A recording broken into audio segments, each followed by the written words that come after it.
Hello guys, welcome back to my YouTube channel. This is me Barkha Sani. So मैं आ गई हूँ एक नई वीडियो के साथ। मैं अभी 4-5 दिन से बाहर थी कहीं, जिसकी वजह से मैं रेगुलरली वीडियोस नहीं डाल पा रही थी। मैंने 4-5 डेज में शायद 2-3 वीडियोस डाली हैं आपके लिए, जो कि मेरे ख्याल से इनफ नहीं है बिकॉज मैं रेगुलरली वीडियोस डालती हूँ। बट अब मैं अपने घर आ चुकी हूँ तो मैं कोशिश करूँगी कि मैं रेगुलर वीडियोस डालूँ, कंसिस्टेंट रहूँ, एक दिन भी जो है वीडियो मिस ना करूँ, ताकि जो है आप मेरी वीडियोस के थ्रू आपकी हेल्प हो सके और मैं आपको जितना गाइड कर सकूँ उतनी मैं कोशिश करूँगी, जितना मैं आपको सपोर्ट कर सकूँ मैं उतनी कोशिश करूँगी। और आप जो है ज़्यादा टेंशन मत लो। आपके जो भी बोर्ड्स, प्री बोर्ड्स चल रहे हैं, अभी आपके स्कूल में जो प्री बोर्ड्स चल रहे हैं, तो उसके बारे में ज़्यादा टेंशन मत लो कि मेरे स्कूल में यूनिट टेस्ट है, मेरे स्कूल में प्री बोर्ड है, मुझे उसका ये नहीं सिलेबस आता, मुझे उसका ये सिलेबस नहीं आता। क्योंकि आप जो है ऐसा नहीं होगा कि हमेशा जो भी एग्जाम अगर आप देने जा रहे हो अभी प्री बोर्ड, तो उसमें आपको पूरे ही सिलेबस आए। आप जो है भी जितना पढ़ रहे हो उतना आप पक्का करते जाओ, क्योंकि आपका मेन फोकस जो है बोर्ड्स है, कि आप बोर्ड के लिए पढ़ रहे हो, ना कि प्री बोर्ड 1 प्री बोर्ड 2 के लिए पढ़ रहे हो। तो बोर्ड्स पे मेन फोकस करो। और मैं बोर्ड से पहले सारे चैप्टर के notes of business and economics upload कर दूंगी। आज की इस वीडियो को शुरू करते हैं।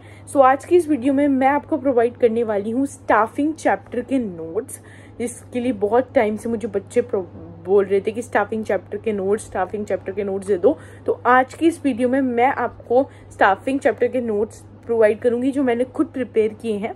और इसकी जो PDF है वो आपको डिस्क्रिप्शन में मिल जाएगी, तो उससे जाके इस PDF को क्या कर लेना, एक्सेस कर लेना। और आप जब PDF ओपन करोगे तो आपके पास सारे नोट्स आ जाएंगे। ये है चैप्टर 6 स्टाफिंग। तो यहाँ पे सबसे पहले हमने स्टाफिंग की डेफिनेशन और उसका कवर किया है। देन इम्पोर्टेंस जो है स्टाफिंग की वो यहाँ पे मैंने कवर कर दी है। जो इम्पोर्टेंट पॉइंट्स आपको पता होनी चाहिए वो मैंने पॉइंटर्स में लिख दिए हैं। देन उसके बाद यहाँ पे मैंने staffing as a part of human resource management भी वाला जो एक टॉपिक है वो भी मैंने यहाँ पे कवर कर दिया है, कि ये जो ह्यूमन रिसोर्स मैनेजमेंट है इसके अंदर क्या क्या ड्यूटीज आती हैं, स्टाफिंग फंक्शंस के अंदर क्या होता है, स्टाफिंग प्रोसेस आता है जिसमें estimating, man power, recruitment, selection, ये सारे जो इंपॉर्टेंट पॉइंट्स हैं वो आते हैं, प्लेसमेंट, ट्रेनिंग, डेवलपमेंट। तो ये बहुत इंपॉर्टेंट है, इन पॉइंट्स को बहुत अच्छे से पढ़ लेना। देन स्टाफिंग के जो एस्पेक्ट है उसमें आपका रिक्रूटमेंट आता है, और उसके क्या दोनों सोर्सेज मैंने यहाँ पे कवर किए हैं। और इंटरनल सोर्सेज के अंदर आपका ट्रांसफर, प्रमोशन आता है, इसको मैंने कवर कर दिया है। और एक्सटर्नल के अंदर जो भी मैंने 6, 7, 8 कुछ हैं तो वो मैंने यहाँ पे कवर कर दिए, तो इसको आप रीड कर लेना। देन उसके बाद सिलेक्शन का आता है, सिलेक्शन का प्रोसेस जो कि बहुत इंपॉर्टेंट है। तो प्रोसेस बहुत अच्छे से पढ़ना, मतलब प्रोसेस तो आपको आना ही चाहिए। इसका प्रोसेस, सिलेक्शन का प्रोसेस आने के बहुत ज़्यादा चांसेस होते हैं, तो इसको रीड कर लेना। कभी कभी जो सिलेक्शन का प्रोसेस है वो एक केस स्टडीज में आ जाता है, कि आप आइडेंटिफाई करो कि कौन केस स्टडी में कि कौन कौन से सिलेक्शन के प्रोसेस में कौन कौन से स्टेप्स हो गए हैं, कौन कौन से प्रोसेस स्टेप नहीं हुए हैं, बाकी जो नहीं हुए उन्हें एक्सप्लेन कर दो, या जो हुए हैं उन्हें एक्सप्लेन कर दो। तो सिलेक्शन का जो प्रोसेस है उससे केस स्टडीज आने के चांसेस होते हैं।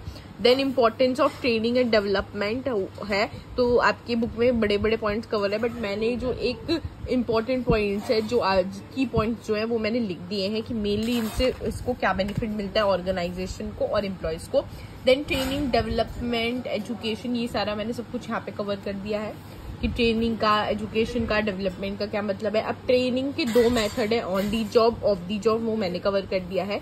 NCERT में हमें 2-3 और मेथड दे रखे हैं ट्रेनिंग वाले, ठीक है, प्रोग्राम वाले 2-3 और मेथड दे रखे हैं। पर मैं आपको बोलूंगी कि जो है ये ही अप्रेंटाइजशिप हो गया, ऑन दी जॉब में अप्रेंटाइजशिप, और ये इंटर्नशिप ट्रेनिंग जो होता है, ये इंटर्नशिप ट्रेनिंग और अप्रेंटाइजशिप ट्रेनिंग ही आएगा, जो आपका ऑन दी जॉब ट्रेनिंग। और ऑफ दी जॉब ट्रेनिंग में वेस्टिब्यूल ट्रेनिंग ही पूछा जाता है, अगर पूछा जाएगा तो, इससे एक्स्ट्रा नहीं पूछा जाएगा। सिलेबस के अकॉर्डिंग भी यही है, बट अगर कोई आपको एक्स्ट्रा जो NCERT में एक्स्ट्रा दे रखी हैं, फिर भी अगर आपको रीड करना है तो आप एक बार रीड कर सकते हो, वरना दिस इज इनफ। अगर आप ये भी पढ़ रहे हो तो ट्रेनिंग मेथड्स में बहुत है, बट एक बार फिर भी रिस्क मत लो, एक बार NCERT में जो भी दे रखे हैं वो एक बार ऐसे देख लो, रीड मार लेना, ठीक है।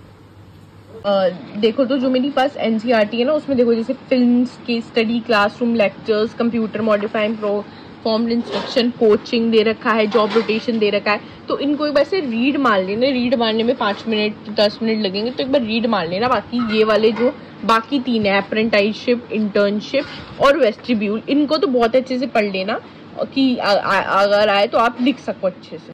सो मैंने आपको नोट्स का ओवरव्यू दे दिया है। सो अब इन नोट्स को अच्छे से पढ़ लेना, अपना अच्छे से रिवीजन करते रहना। सो आज की वीडियो यहीं ख़त्म होती है। तो अगर आपको ये वीडियो पसंद आई है तो प्लीज़ इस वीडियो को लाइक कर देना, मेरे चैनल को सब्सक्राइब कर देना। Thanks for watching.